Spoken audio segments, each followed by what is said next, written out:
a nap in my future. Hey, Listen, yeah, it ain't mine either, but I at least get to relax because it's still kind of spring break. Yeah. Until Sunday around 3 o'clock. Yeah. Yeah. All right, so thank you for coming to everyone. Again, thank you, Deisha and Tara, for making the breakfast, and Deisha for opening up your home for us to meet. We were going to Fred's, but Fred's wasn't going to give us a little area for us to talk. So this is fellowship and also communicating with everyone the things that we are, where we're at and where we're going. And that way everybody's on the same page. I am recording myself, so if you say something, I won't be sending this out to the public. This will be for Archives. for archives and for the people who are not here. So I've learned to do that as a TV teacher, to record stuff so that I can go back to hear it. All right, if you guys have the email, you can look over everything. Look over everything that I'm gonna go over with you guys.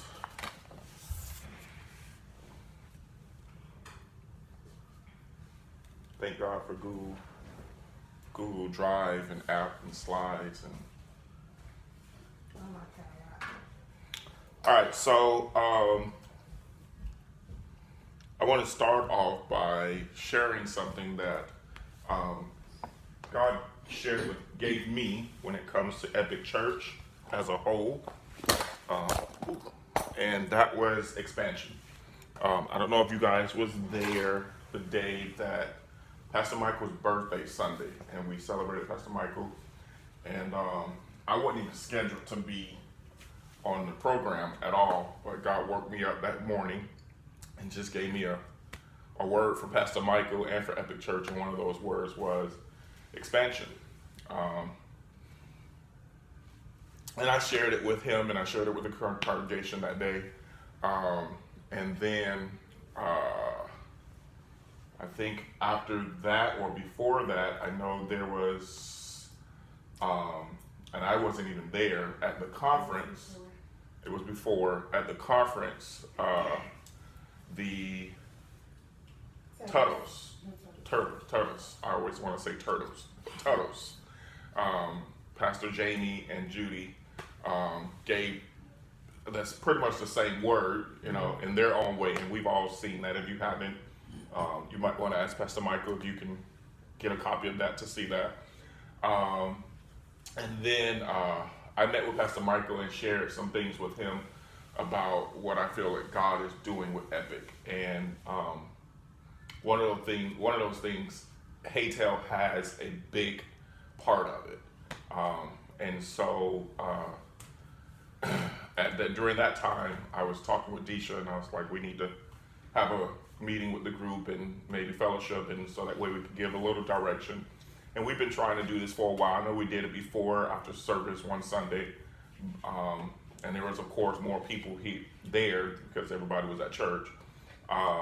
But we tried to do something similar to this before, and so, but the word is expansion, and I really believe that in this season that we're in, that our part with Haytel, and I'm going to break it all the way down with all the slides, is that we will be the mouthpiece. We'll be the ones to communicate the word, get the word out about Epic Church. And slowly but surely, God is bringing all the pieces together. And that's why it's important that you guys understand the direction we're going. Because when Haytel first started, Haytel was just, when we came up with the name, Goofing Off. And it just stuck, and it never changed. And it was just a video team that produced announcements for the church. Now Haytel is the, I'm past that slide. Now Haytel has expanded from just a video team to, Haytel is the communication piece of Epic Church. And so we communicate through different platforms now. And I'm on the slide, if you follow me, I'm on the slide that's talking about the function. We communicate through three different platforms now. Last year we took on, was it last year we took on social media? Yes. Yes, last year we took on social media along with producing videos in-house like Announcement. And then this year we took on, actually a couple of weeks ago, we took on the information center. So I'm gonna break down all of this stuff so that everybody is on the same page.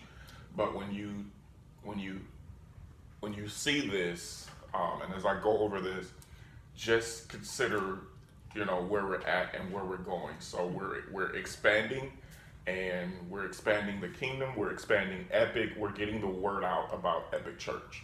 And so when I think of a communication department, I got my degree in communication. When I think of a communication department or ministry, they're the ones to get the message out to the people. So I wanted to talk about announcements. That's the first thing I wanted to talk about, and give you guys, get some feedback from you guys as to what are your thoughts when it comes to announcements? How do you feel they're being effective? And then I'll explain some of my thoughts. And then, I said I think I shared with y'all already, and I didn't realize. well, you get to share again. And so let's start with announcements first. We can go around the group, and if you don't want to share, you don't have to share, okay? Do you need Benjamin down here? I would like him to be here, but if, Benjamin!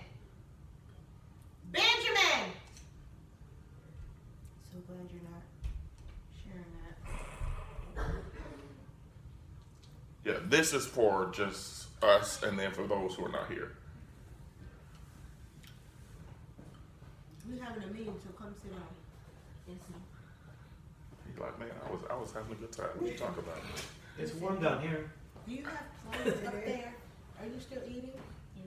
Go get your food and come back down.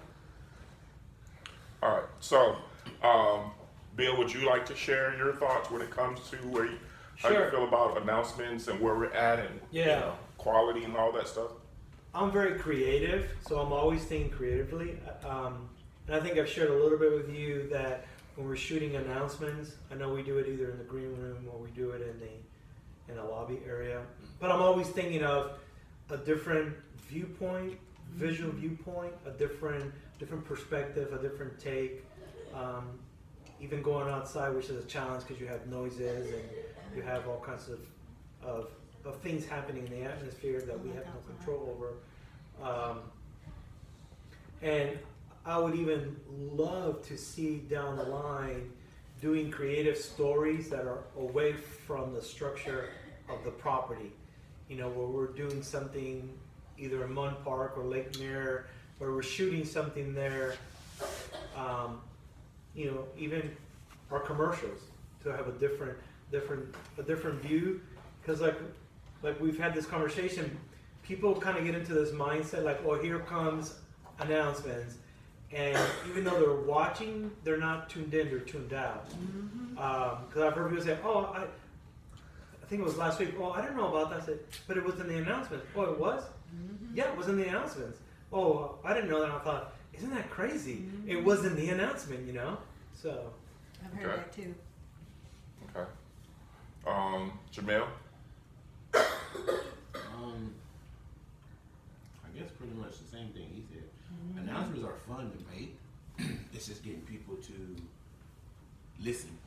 And I mean, because when we were back there making them, we have blast back there making them. But I mean, it's getting them to church functions and stuff out to the congregation and getting them to spread it and remember it, or when you bring it back to them, like, oh, that was an announcement. I ain't paying no mind. So I mean, it's like you're on the screen, but they're not taking over. We said that before. They're just not, for some reason, they're not really sticking. It's like you see it, then it goes away, and then you're done. Okay. We'll come back to Tara, Disha. Well, I get them secondhand, and because I watch service via social media, I sometimes skip announcements. Personally, well, I still worship in offering. Sometimes I watch announcements and watch the sermon because I wanted to see how announcement went. But from that standpoint, when you do it via social media, you don't really watch announcements. You don't watch nothing but the sermon. So, Okay. and I'm coming from the social media side because I don't get to see service live. Yeah. Ben, what do you think? I asked everybody what are their thoughts on how announcements are produced. Like, do you have any feedback for? And you don't have anything, it's fine. But do you have any feedback when it comes to announcements and stuff? The video announcements we produce every week. I think everyone thinks that has already been sent. Okay. Okay. What about you, Jatara? I think, I agree with what Bill and Jamel said about taking it elsewhere, but, my take is finding the right two people. I know you guys like to switch it up, but those two people that are gonna make it interesting enough, like, you know, when Benjamin and I did it, I got a lot of feedback on how good that was, and maybe it's because, it's mother and son, it's different. Or when Stasia and Nick, I love watching Stasia and Nick, they're married, they gel, it doesn't look uncomfortable. And sometimes when you're uncomfortable and you're trying to do something, it doesn't come off, like you want it to. You want it to look like they're having fun. And like they said, people just aren't listening. So what is it that we can do that's gonna get them? I don't know if it's brighter colors, I don't know. I remember when you guys did a video, this was before I came to Haytel, with the turkey with Pastor Michael. That was so out there. Nobody was expecting that, and people were coming from out of the lobby to come and see, this turkey. And for me to even remember that, ask me about something that happened a couple weeks ago, because for the last couple weeks the video hasn't been up. But ask me what happened last month. If it's not something that I'm in, like BBS, or something that I would already know, something that I'm in, adulting or something like that,